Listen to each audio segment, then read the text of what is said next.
Aunque la teoría de colas proporciona información importante, no es una herramienta que por sí sola permita llevar a cabo la toma de decisiones óptima. Esta afirmación es parcialmente cierta, porque por ahora no podemos responder las preguntas sobre optimización, pero en la última clase sí vamos a estar en capacidad de responder lo que llamamos la pregunta del millón, que la vamos a plantear en la diapositiva siguiente. ¿Cuántos servidores debo yo poner para optimizar, para minimizar los costos?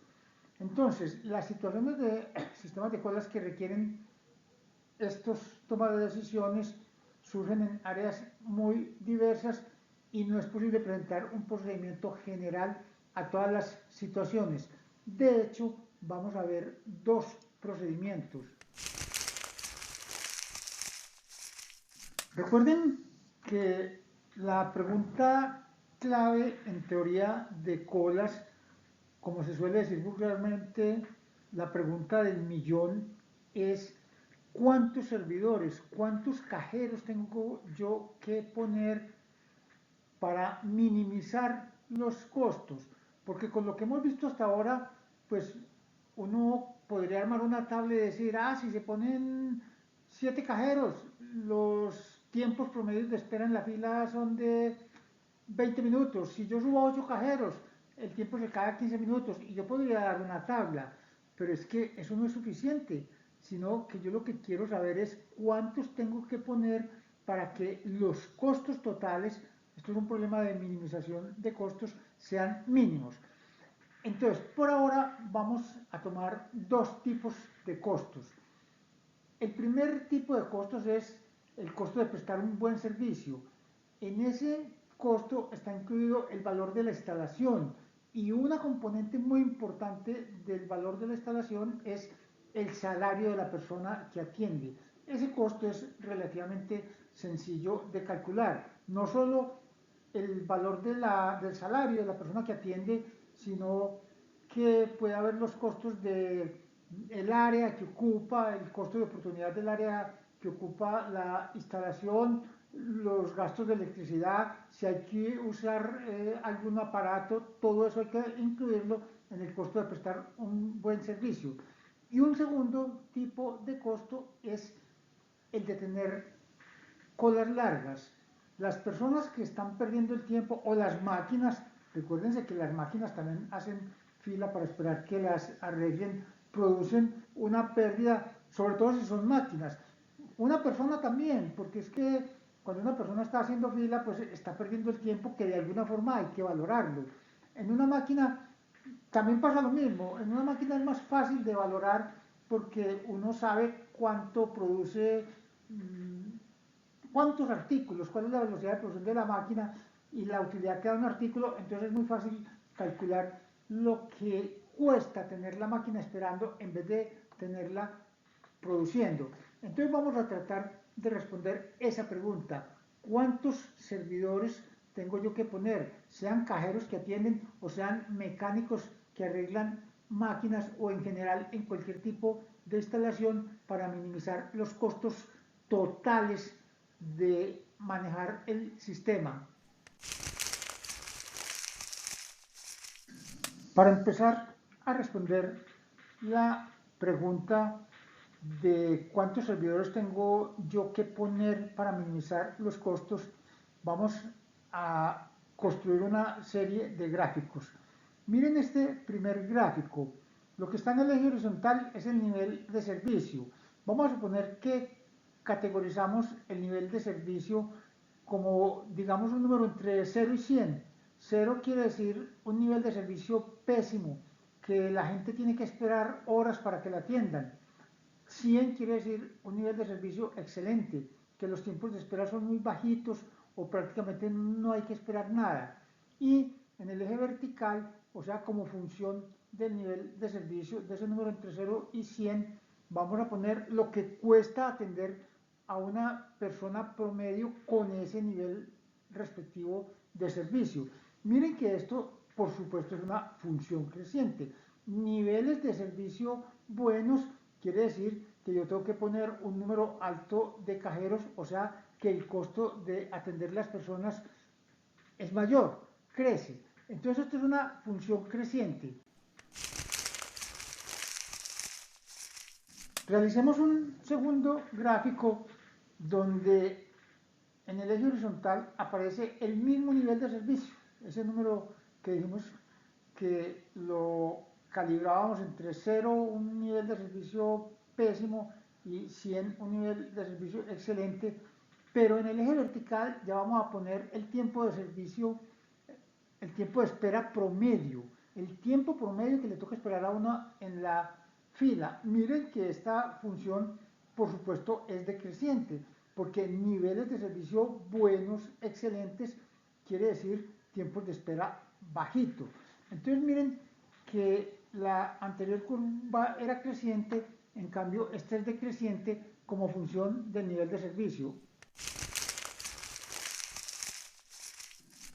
Recuerden los dos gráficos que acabamos de ver, el de los costos de servicio y el de los tiempos de espera. En el primero, que era creciente, los costos eran crecientes como función del nivel de servicio, pues cualquier empresa, por supuesto que está interesada en reducir costos.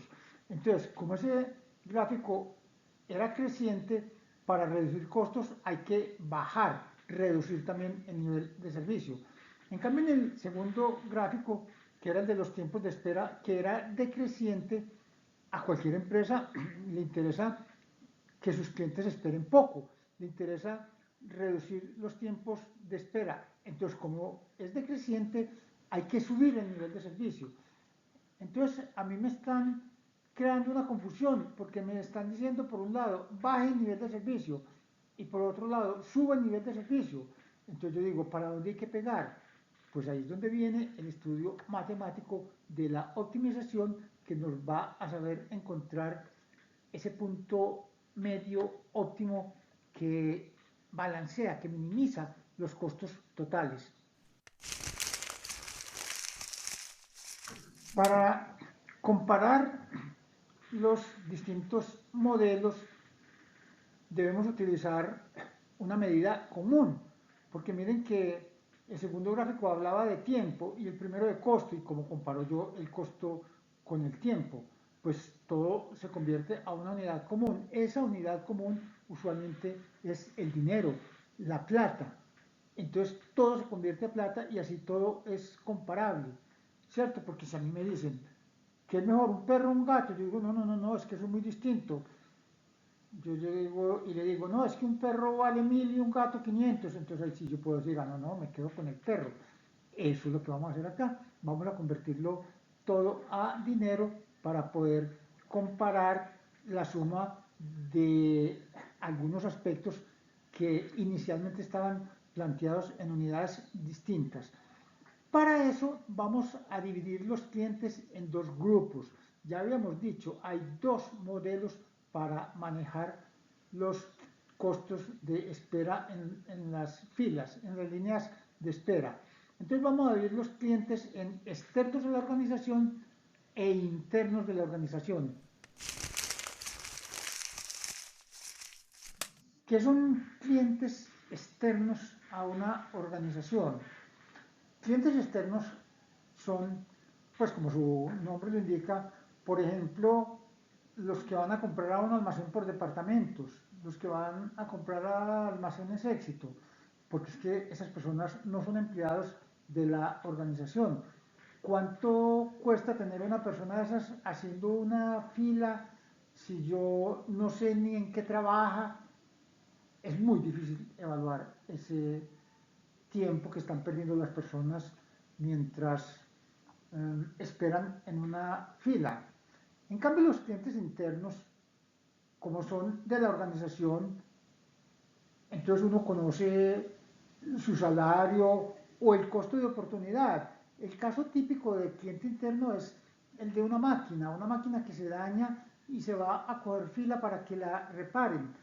Pues claro, yo sé cuántos artículos produce la máquina por unidad de tiempo y cuánta utilidad da cada artículo. Yo inmediatamente estoy en capacidad de calcular cuánto está perdiendo mi empresa o más que perdiendo, dejando de ganar por tener la máquina parada en vez de tenerla produciendo. Inclusive no tiene que ser máquinas. Ya había hablado también del caso de, por ejemplo, las enfermeras en un hospital que tienen pues como oficio principal atender los pacientes, pero si se tienen que ir a comprar, a coger una fila bien larga para traerle una droga al paciente, yo sé muy bien cuál es el salario de la enfermera y cuánto me está costando tenerla esperando en una fila en vez de tenerla atendiendo pacientes, lo que me lleva a que tengo que contratar más enfermeras.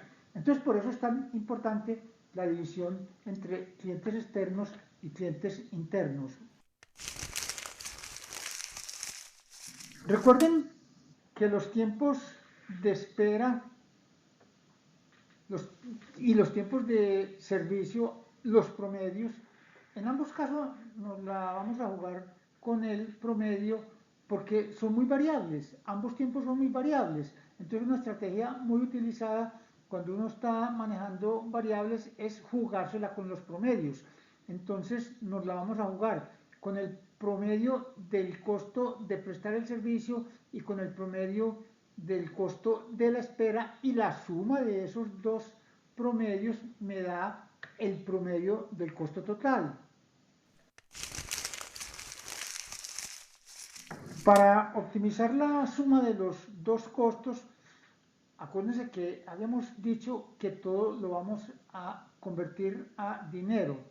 Entonces el costo de servicio, pues ese estaba en dinero, en cambio el de la espera, acuérdense que estaba en tiempo, lo convertimos también a costo, y miren que nos da nuevamente una función que es decreciente, o sea, niveles buenos de servicio. Acuérdense que habíamos hablado de que el nivel malo era 0 y nivel excelente era 100. Niveles buenos de servicio es cuando la gente espera poquito, o sea, cuando el costo de esperar es bajito. Eso es una función decreciente. La suma de una función creciente y una decreciente da la que aparece aquí en color azul, que es muy probable que sea una función que tiene un punto donde se minimice la suma de los dos costos. Eso es lo que vamos a tratar de determinar, ese punto donde se minimizan los costos. Recuerden que habíamos dicho que como los costos son variables, entonces se utiliza el promedio. Es una estrategia, como les dije, muy utilizada cuando uno está ante variables aleatorias. Acuérdense que habíamos dicho que la forma de la función de los costos depende de los dos modelos que habíamos dicho que íbamos a utilizar, de los clientes internos y el de los clientes externos. Entonces vamos a empezar a ver ese par de modelos porque el manejo que se les va a dar es totalmente distinto.